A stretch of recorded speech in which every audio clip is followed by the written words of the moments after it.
Salut les investisseurs, j'espère que vous allez bien et bienvenue dans cette nouvelle vidéo de Portefeuille Dividende. Alors aujourd'hui nous allons analyser une nouvelle entreprise américaine. Je pense d'ailleurs que vous la connaissez sans doute parce que c'est quand même un gros mastodonte de la santé. Il s'agit de Merck & Co, Merck & Company.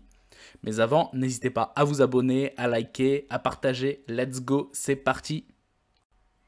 Donc au moment où je tourne la vidéo, le prix du cours de l'action est de 114,72 $. Alors concernant Merck & Co, alors Merck & Co est un laboratoire pharmaceutique américain, donc c'est une société employant 68 000 personnes à travers le monde. Elle est, et ça annonce déjà la couleur, elle est l'une des 5 plus grandes sociétés pharmaceutiques au monde, ancienne filiale américaine du groupe Merck KGaA. Elle est autonome depuis 1917 et n'a aucun lien avec son ancien groupe. Donc l'entreprise Merck & Co a été fondée en 1891 à New York aux États-Unis. Donc l'entreprise a plus d'un siècle. Donc ça c'est énorme puisque finalement elle a connu plusieurs guerres mondiales, plusieurs crises économiques et ça c'est très très intéressant. Puisque ça permet déjà dans un premier temps de se dire que l'entreprise s'est adaptée à toutes ces différentes situations qui aient pu exister depuis un siècle et demi. On va directement descendre pour voir les dernières dates qui nous intéressent le plus. Donc, en février 2018, Merck annonce l'acquisition de Viralytics, une entreprise australienne spécialisée dans l'oncologie, pour 384 millions de $. Toujours, donc fin d'année 2018, en décembre précisément, Merck annonce acquérir Antelliq, une entreprise française spécialisée dans la traçabilisation électronique des animaux, pour 2,4 milliards de $. En février 2019, Merck annonce toujours une acquisition d'Immune Design, une entreprise d'immunothérapie pour 300 millions de $. On enchaîne toujours avec des acquisitions. En mai 2019, Merck annonce l'acquisition de Peloton Therapeutics, spécialisé dans le cancer du rein pour 1 milliard de $. En décembre 2019, Merck annonce l'acquisition d'Arlcule, spécialisé dans l'oncologie également pour 2,7 milliards de $. En février 2021, Merck annonce toujours une acquisition de Pandion Therapeutics, spécialisé dans les maladies auto-immunes pour 1,85 milliard de $. Le même mois et après avoir renoncé à pousser plus avant 2 projets de vaccins contre le Covid, dont un en partenariat avec l'Institut Pasteur, Merck annonce que 2 de ses usines seront reconverties afin d'aider Johnson & Johnson à produire sa version du vaccin et à livrer 100 millions de doses aux États-Unis avant la fin du mois de mai, en participation avec la fabrication du vaccin lui-même et à sa mise en flacon. L'entreprise touchera 100 millions de $. Pour ce faire de la part des autorités américaines auxquelles une loi permet de contraindre une société privée à modifier son activité en cas d'urgence. En septembre 2021, Merck annonce l'acquisition d'Arceleron Pharma, spécialisée dans les maladies cardiaques et pulmonaires, pour 11,5 milliards de $. C'est d'ailleurs leur plus grosse acquisition. Et en décembre 2021, le Molnupiravir, commercialisé par Merck, est accepté par la FDA, donc c'est l'agence américaine du médicament, dans l'indication contre le Covid-19. La pilule s'adresse aux adultes à haut risque de complications. Alors également une chose intéressante, c'est ce que l'on peut en tirer comme conclusion pour ces dernières années. En fait, ça veut dire que sur les 5 dernières années, Merck & Co en fait a accélérer son développement et sa croissance avec 6-7 acquisitions d'entreprises, de start-up dans différents domaines concernant la santé. Et ça, c'est très très intéressant parce que l'entreprise est vraiment portée sur son développement et sa croissance. Et on constate également qu'en partenariat avec Johnson & Johnson, elle a participé grandement à la distribution et à la création des vaccins contre le Covid-19. On passe maintenant ici donc sur TradingView. Donc si vous voulez chercher le ticker de l'entreprise, c'est MRK pour plus de renseignements. Si vous voulez chercher, il n'y a pas de souci. Alors ici, concernant le graphique, donc vous voyez ici, on est à 114,71 $. On est sur quasiment des plus hauts historiques, hein, à peu de choses près. Le plus haut a été atteint le 1er mai 2023 à quasiment 120 $. Mais donc on est vraiment sur des plus hauts historiques, c'est impressionnant. Et on voit, alors attendez, je vais mettre en mensuel, parce que là c'était à la semaine le graphique, vous voyez. La croissance qui est juste impressionnante. Alors on voit le cours ici depuis 1970, donc le calme plat pendant quasiment 15 ans, et après un début de croissance, jusque pour atteindre ici, au début des années 2000, 91 $, le premier pic historique. Donc une croissance qui finalement a duré donc de 1985 à 2000, 15 ans également, donc 15 ans de plat, 15 ans de croissance.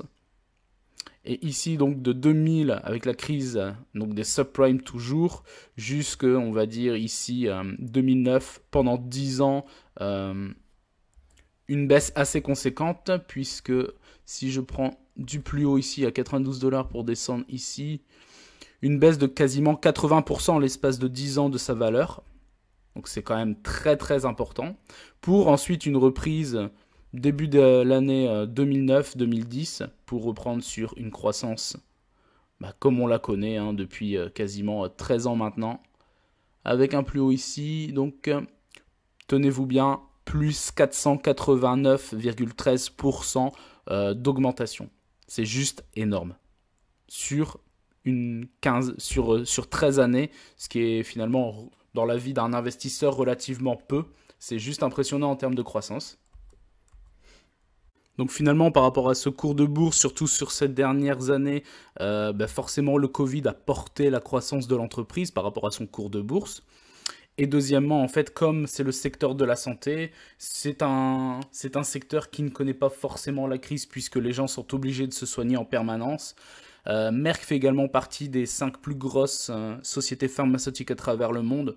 Donc c'est tout à fait logique que finalement son cours depuis une dizaine d'années et surtout ces dernières années s'est accéléré pour s'envoler et atteindre un plus haut historique.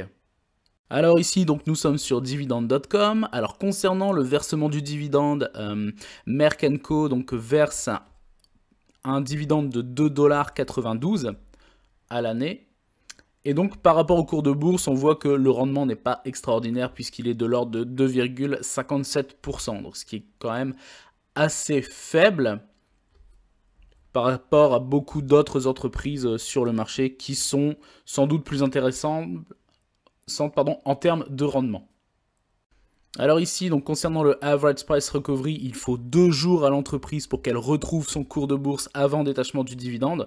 Donc ça, c'est quelque chose de très positif également parce que c'est très très rapide. Également, chose très très intéressante, le payout ratio de l'entreprise qui n'est que de 34,31%, c'est juste incroyable. Ça veut dire que sur tous ses bénéfices, donc sur 100% de ses bénéfices, l'entreprise ne prend que 34% de ses bénéfices qu'elle redistribue à ses actionnaires sous forme de dividendes. Et ça en fait c'est intéressant puisque ça donne également un point positif pour les investisseurs en termes de confiance. Ça veut dire que même si par la suite, dans les années à venir, Merck commence à baisser en chiffre d'affaires, en bénéfices, également au niveau de son cours de bourse, mais que les fondamentaux de l'entreprise restent les mêmes, mais finalement, en fait, elle a encore de beaux jours devant elle pour continuer à verser des dividendes. Alors ici, on continue, donc le versement des dividendes de façon croissante, il n'est, j'ai envie de vous dire, que de 12 années consécutives par rapport à d'autres entreprises qu'on a déjà vues ensemble et qui versent des dividendes depuis des cinquantaines d'années, des décennies et des décennies. Là, on va dire 12 années consécutives, c'est pas énorme, mais c'est déjà un très bon début. Donc la fréquence des versements des dividendes, c'est trimestriel, comme la majorité des sociétés aux États-Unis. Et donc le rendement du secteur de la santé, en général, il est de 1,58 et donc finalement, Merck fait quand même mieux que le secteur en général, même si pour moi ça reste quand même assez faible en termes de rendement. Alors concernant le versement des dividendes, le dernier paiement du dividende a été versé le 10 avril pour un montant de 73 centimes par action. Et le prochain, ce sera très bientôt, dans une dizaine de jours, puisque ce sera le 10 juillet pour également un montant de 73 centimes par action. Alors ici, on va voir maintenant l'historique donc des dividendes.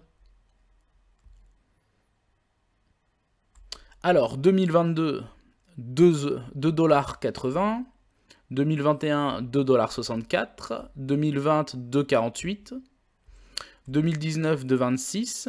2018, 1,99. 2017, 1,89. 2016, 1,85. 2015, 1,81. 2014, 1,77. 2013, 1,73. 2012, 1,69. 2011, 1,56.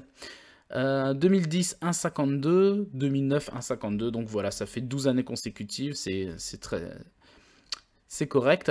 Et donc vous voyez ici, donc 2010 à 2011, l'augmentation 2%. Bon, c'est pas extraordinaire. Là ici, de 2011 à 2012, 8% d'augmentation. 2012 à 2013, 2,3% d'augmentation du dividende. 2013 à 2014, 2,3% également d'augmentation. 2014 à 2015, 2%. 2015 à 2016, 2,2%. 2016 à 2017, toujours 2%. Ça augmente légèrement ici, 2017 à 2018, 5,2%. Donc on voit clairement que pendant 6-7 années consécutives, en fait, la croissance du dividende a été très conservateur. C'est-à-dire que l'entreprise pourrait se permettre en l'occurrence de verser beaucoup plus en termes de dividendes, mais finalement elle reste quand même assez conservatrice, ce qui est finalement une très bonne chose. Puisque ça veut dire que l'entreprise est quand même également gérée d'une poigne de fer. Alors ici, donc de 2018 à 2019, on voit une plus grosse augmentation de 13%. 2019 à 2020, 9,7%. 2020 à 2021, 6%, 6,4%. Et là ici, donc de 2021 à 2022, on doit être aux alentours des 3-4%. Mais donc vous voyez finalement sur les 12 dernières années, à part une ou deux années entre 13 et 9% d'augmentation, sinon le dividende n'a pas une très grosse croissance. Mais après, comme dit, l'entreprise existe depuis plus d'un siècle, 130 ans à peu près. Je pense que les personnes qui gèrent l'entreprise, le board entre guillemets, savent de quoi demain sera fait. Alors maintenant, nous passons sur Morning. Donc ici, vous voyez donc le rendement 2,6%. Concernant la sûreté du dividende, donc ici, Morning note 19 sur 20. Alors clairement, ça doit être un constat via le payout ratio qui n'est que de 30 ou 35%. Et ici, le score de croissance du dividende, bon potentiel. Donc forcément, il y a un potentiel parce que l'entreprise se laisse une énorme marge pour sans doute ses investisseurs et même aussi pour des futures acquisitions, puisqu'on l'a vu, elle a quand même acheté 5-6 entreprises sur les 5 dernières années. Et donc le score, bon potentiel, noté 14. Alors par contre, je ne suis pas forcément d'accord avec eux concernant la croissance du dividende sur les 5 dernières années, parce que eux notent 9% de croissance par an sur les 5 dernières années. À part le 13 et le 9%, sinon c'était beaucoup du 2%. Concernant la capitalisation de l'entreprise, elle pèse 285 milliards de dollars. Le ratio cours par rapport aux bénéfices est évalué à 21, quasiment 22 fois en fait, les bénéfices par rapport au cours. Et le bénéfice par action est de l'ordre de 5,16 $ par action.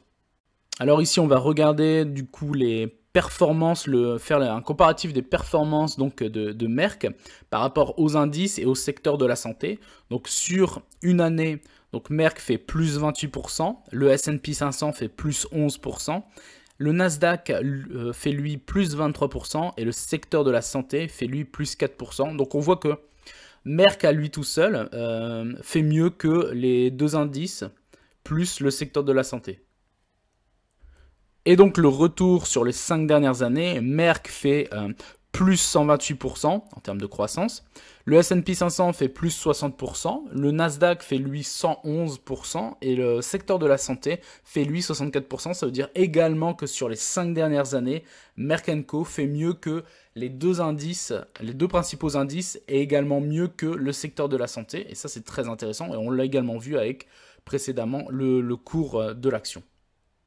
Alors ici, je vais m'attarder un petit peu sur la concurrence, puisque vous connaissez sans doute tous AbbVie, puisque elle fait partie finalement des 5, avec Merck, des 5 plus grosses multinationales dans le secteur de la santé, donc pharmaceutique à travers le monde. Donc on l'a vu, capitalisation 285 milliards pour Merck, 242 milliards pour AbbVie, donc 40 milliards de moins. Le PER, quasiment de x22 pour Merck, 32 pour AbbVie. Le rendement du dividende, 2,6% pour Merck et 4,3% pour ABV. En ce qui concerne la sûreté du dividende, donc Morning donc a noté 19 pour Merck et 14 pour ABV. Et le score de croissance, 14 pour Merck et 11 pour ABV. Et donc ici, chose intéressante donc, concernant la valorisation de l'entreprise. Donc concernant la zone potentielle de sous-évaluation, c'est tout ce qui est en vert, donc en vert dégradé du plus clair jusqu'au plus foncé. Et donc la zone potentielle de surévaluation du jaune plus clair jusqu'au plus foncé, où là on part sur des surévaluations qui n'ont parfois ni queue ni tête. Donc concernant ici la courbe, ici la juste valeur théorique est en bleu et le prix réel de l'action est en noir. Et on voit donc que finalement, eh bien, le cours de l'action de Merck n'est pas surévalué par rapport à ce que prétend Morning concernant le prix déjà dans un premier temps. Et donc, on est sur une base d'un prix réel ou d'une légère sous-évaluation. On passe maintenant donc sur Yahoo Finance pour continuer l'analyse en termes de chiffres. Donc ici, concernant les éléments financiers qui sont tout bonnement impressionnants concernant le graphique. Alors en 2019, la société a généré 39 milliards de dollars de chiffre d'affaires pour quasiment 10 milliards de bénéfices, 9,84 précisément. En 2020, légère augmentation de quasiment 2 milliards en termes de chiffre d'affaires, donc passant à 41,5 milliards de dollars de chiffre d'affaires. Pour, par contre, un bénéfice en baisse de quasiment 2 milliards, puisque quasiment, 3 milliards même, de perte de bénéfices, puisque l'entreprise descend à 7 milliards de bénéfices. En 2021, explosion, quasiment 7 milliards de plus, passant à 48,7 milliards de dollars de chiffre d'affaires, pour également un bénéfice qui pète littéralement, pour se retrouver à 13 milliards de dollars de bénéfices. Et 2022, on continue sur des bases ahurissantes, puisque l'entreprise prend 10 milliards de plus de bénéfices, de chiffre d'affaires, pour passer à 59 milliards de dollars de chiffre d'affaires. Pour, pareil, concernant les bénéfices, elle prend 1 milliard de bénéfices en plus, passant à 14,5 milliards. Donc entre guillemets, vous voyez que la croissance est quasiment exponentielle en termes de chiffre d'affaires. On voit légère baisse en 2020 concernant le bénéfice, mais on voit qu'en fait 2021 c'est reparti sur des bases qui sont impressionnantes.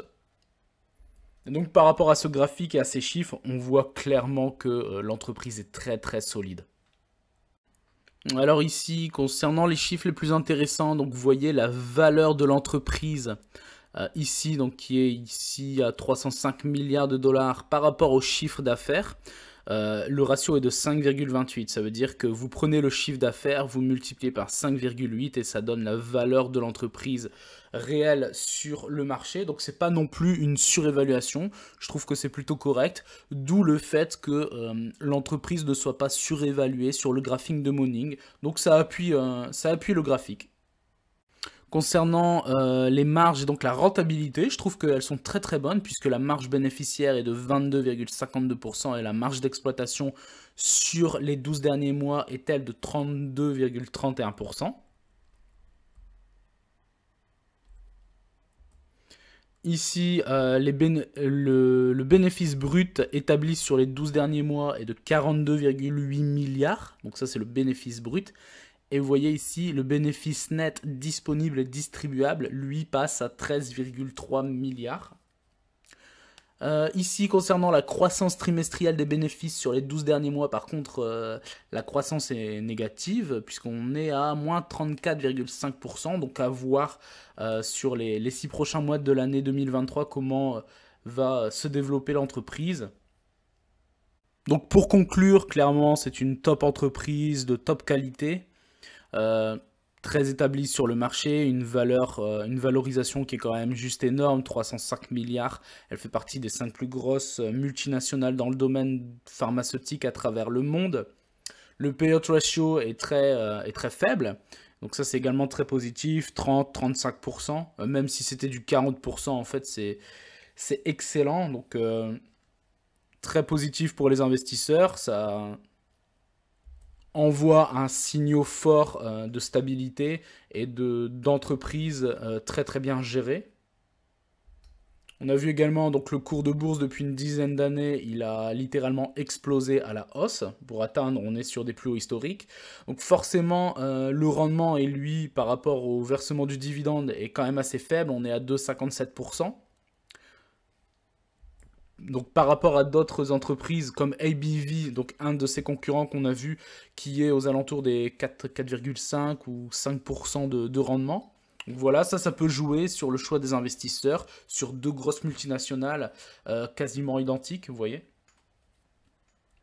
La croissance des dividendes qui pour moi du coup n'est pas non plus impressionnante, on va dire 2-3% par an sur les dernières années, c'est pas extraordinaire. Donc après, c'est en fonction de la perception de chacun concernant l'investissement. Et également, donc 12 années, pour l'instant, 12 années consécutives d'augmentation du dividende. Donc je pense clairement que c'est un dividende qui est sûr.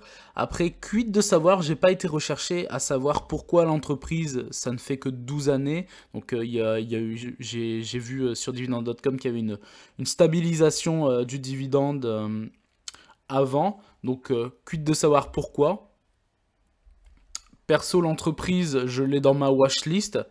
On va dire les deux choses qui me tiltent un peu, c'est le rendement forcément parce qu'il y a des entreprises comme dit qui ont des rendements beaucoup plus importants à l'heure actuelle avec des fondamentaux tout aussi solides. Et la deuxième chose pour moi, c'est les 12 années consécutives de versement de dividendes qui sont pour moi pas assez importants. Il n'y a pas encore assez de recul par rapport à ça. Donc voilà, mais sinon, entreprise de top qualité. J'espère que cette vidéo vous aura plu, n'hésitez pas à vous abonner, à mettre des commentaires, à liker, à partager et je vous dis à très bientôt pour une prochaine vidéo. Ciao!